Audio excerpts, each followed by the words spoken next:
V dnešnom dieli sme si pre vás pripravili top 10 konšpiračných teórií v histórii ľudstva.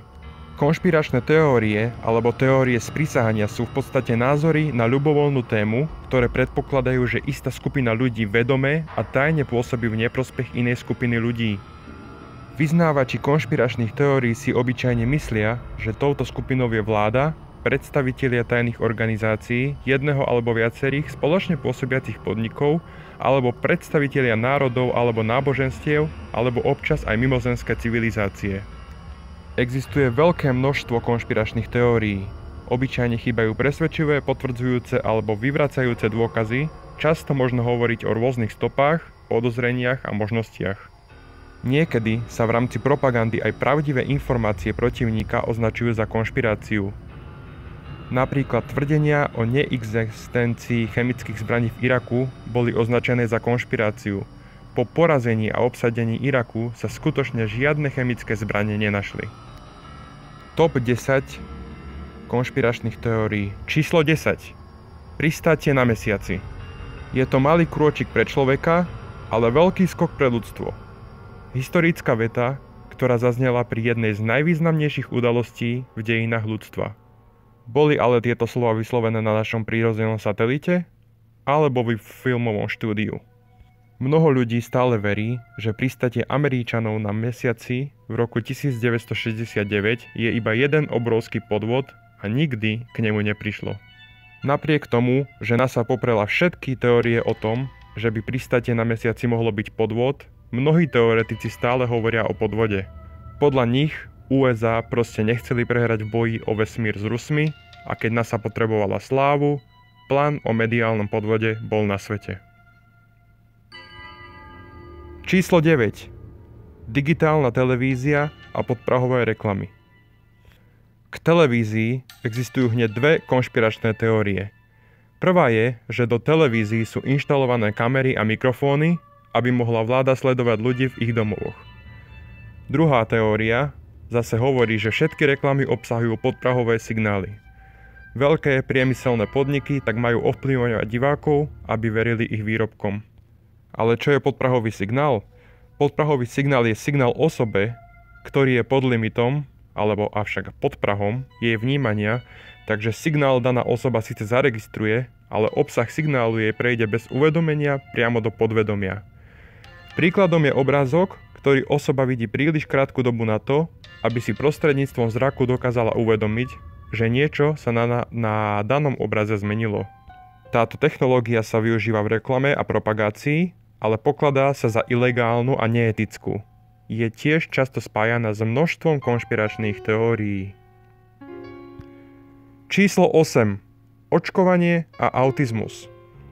Autizmus je chronická vývojová porucha charakterizovaná ťažkosťami v sociálnych vzťahoch, komunikácii, schopnosti primerane reagovať v bežných situáciách, v opakovaných rôznych činnostiach či nadmernom viazaní sa na určité záujmy. Skutočne sa dodnes nevie na 100% identifikovať príčina, vylúčené nie je však nič, ani očkovanie nie. Dokonca aj Robert Kennedy vyjadril svoj názor, že očkovanie je sprísahaním farmaceutického priemyslu. Matky autistov po celé roky veria, že chorobu ich detí spôsobujú vakcíny. Snaď to raz zistíme, uvidíme v budúcnosti. Číslo 7. Shakespeare nebol Shakespearom.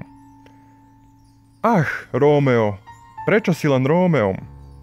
Vetu zo slávnej hry Rómeo a Júlia od Williama Shakespearea, ktorý bol narodený v roku 1564 a zomrel v roku 1616, pozná zrejme každý. O tomto impozantnom autorovi však nemáme veľa historických poznatkov.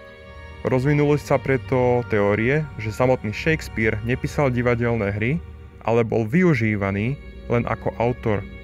Ako najpravdepodobnejší skutoční autori sa javia Christopher Marlowe, Ben Jonson, Francis Bacon alebo Sir Walter Raleigh.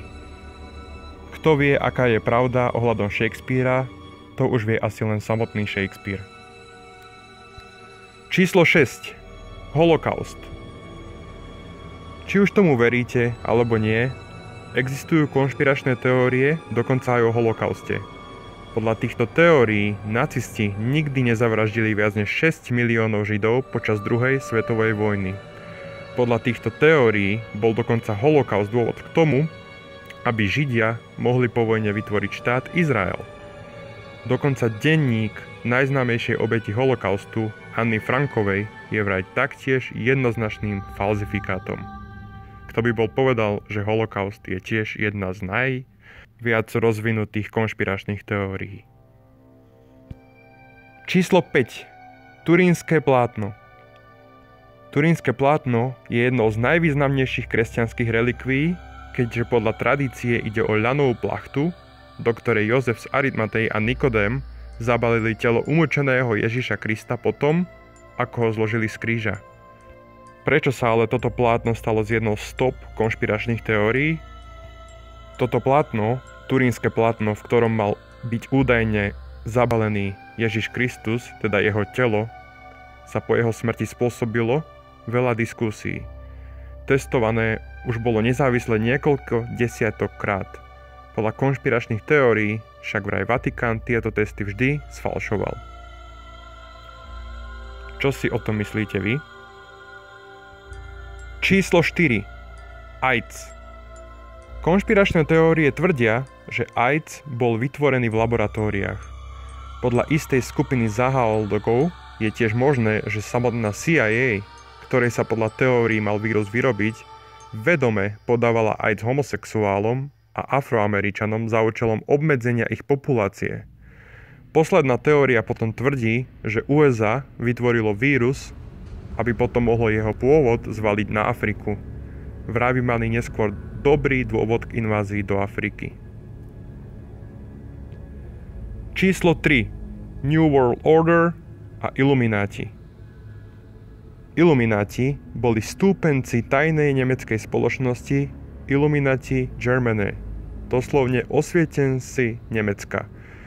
Táto skupina bola založená v roku 1776. Snažili sa aplikovať myšlienky osvietenstva. V roku 1785 bola spoločnosť zakázaná. Následne sa väčšina jej členov pridala k slobodomurárom a neskôršia snaha o obnovenie z roku 1896 smerovala učenie k hermetizmu. Avšak v roku 1933 bola opätovne zakázaná a po druhej svetovej vojne obnovená Svetová spoločnosť iluminátov, alebo inak tzv. Aj rad iluminátov. Tzv. Ilumináti sú jedni z najväčších tajomstiev spoločnosti. Ide vraj o skupinu najvplyvnejších ľudí na svete, ktorí majú v budúcnosti prevziať absolútnu moc nad všetkým, čo sa vo svete udeje. Majú tak vytvoriť New World Order, čo v preklade do slovenčiny znamená nový svetový poriadok. Číslo 2. Život na Marse a Anunnaki. V roku 1976 prevzali pracovníci v agentúre NASA fotografie zo sondy Viking. V tento deň sa zrodili konšpiračné teórie o živote na Marse. Zecharia Sitchin, prekladateľ sumerských textov, opisuje v prekladoch ich textov rasu zvanú Anunnaki, keďže fotografie zahŕňali aj tajomný objekt, podobný tvári na tejto planéte. Práve s Anunnaki sa spája tvar na Marse. Jeho teóriou bolo, že práve táto rasa obývala Mars a väčšine významných stavieb bola na Zemi vystavaná mimozemšťanmi za pomoci ľudí ako otrokov. Číslo 1. 11. september 2001 alebo aj pád dvojčiek. V roku 2004 americký senát výboru pre spravodajské služby predložil 838 stranovú správu o útokoch na dvojičky z roku 2001. No posledná kapitola dokumentu chýbala. Na Bushov pokyn bola kvôli bezpečnosti USA zapečatená. Al-Qaida síce oficiálne potvrdila svoju výhradnú účasť na útokoch voči World Trade Center v New Yorku, konšpirační teoretici však tvrdia opak. Prvá polovica z nich tvrdí, že USA vedeli o útokoch a nič neurobili.